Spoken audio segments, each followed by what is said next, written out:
আসসালামু আলাইকুম। আশা করি সবাই ভালো আছেন। আমাদের বাংলাদেশের চিরহরিত বনগুলোর এক অদ্ভুত সুন্দর আর শান্ত প্রাণী হলো পশ্চিমা উলুক, যাকে আমরা অনেকে ওয়েস্টার্ন উলুক জীবন নামে চিনি। এরা দেখতে যতটা আকর্ষণীয়, এদের স্বভাবটাও ঠিক ততটাই শান্ত। মাটিতে নামার চেয়ে গাছের মগডালে থাকতে এরা বেশি ভালোবাসে। বলতে গেলে এদের পুরো জীবনটাই কেটে যায় বনের উঁচু উঁচু গাছের পাতায় পাতায়। ওদের চলাফেরা দেখার মতো এক সুন্দর দৃশ্য। উলুকের হাতগুলো শরীরের তুলনায় অনেক বেশি লম্বা হয়, আর এই লম্বা হাত দুটো ব্যবহার করে ওরা যখন এক গাছ থেকে অন্য গাছে দোল খেয়ে অবিশ্বাস্য গতিতে ছুটে চলে, তখন মনে হয় ওরা যেন বনের বুকে ভেসে বেড়াচ্ছে। বিজ্ঞানের ভাষায় ওদের এই বিশেষ চলাফেরাকে বলা হয় ব্রেকিয়েশন। এই গাছের ডালে ওদের আপন ঘর, তাই মাটিতে ওরা খুব একটা নামেই না।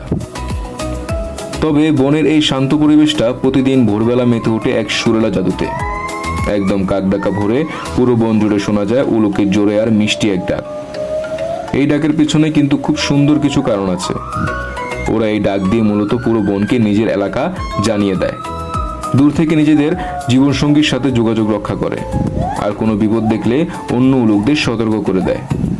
ওদের জীবনটা কিন্তু আমাদের মতোই সুন্দর আর মায়া জড়ানো।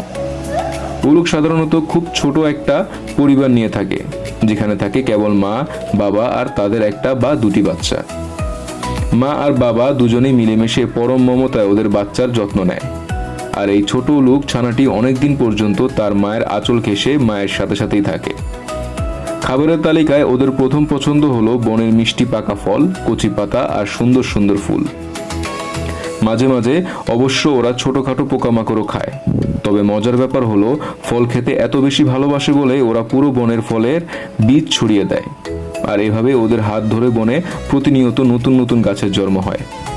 ওরা যেন বনের একজন নিঃস্বার্থ মালিক। বাংলাদেশের লাওয়াছড়া, সাতছড়ি আর কাপ্তাইয়ের মতো সুন্দর কিছু সংরক্ষিত বনে গেলে এখনো এই মায়াবী প্রাণীদের দেখা পাওয়া যায়। কিন্তু আজ এই সুন্দর আর নিরীহ প্রাণীগুলো চরম বিপদের মুখে দাঁড়িয়ে।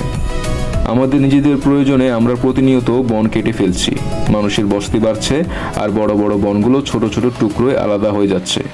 ফলে ওদের এক গাছ থেকে অন্য গাছে যাওয়ার পথ বন্ধ হয়ে যাচ্ছে। এর উপর আবার যোগ হয়েছে নিষ্ঠুর শিকারী আর অবৈধ বন্যপ্রাণী ব্যবসা। এই মায়াবী উলুকদের যদি আমরা হারিয়ে ফেলি, তবে আমাদের বনের এই সুরলো ভোরগুলো চিরতরে হারিয়ে যাবে। তাই ওদের বাঁচাতে আমাদের প্রকৃতির এই সুন্দর মালিকে টিকিয়ে রাখতে বন সংরক্ষণ করা আজ ভীষণ জরুরি। আল্লাহ হাফেজ।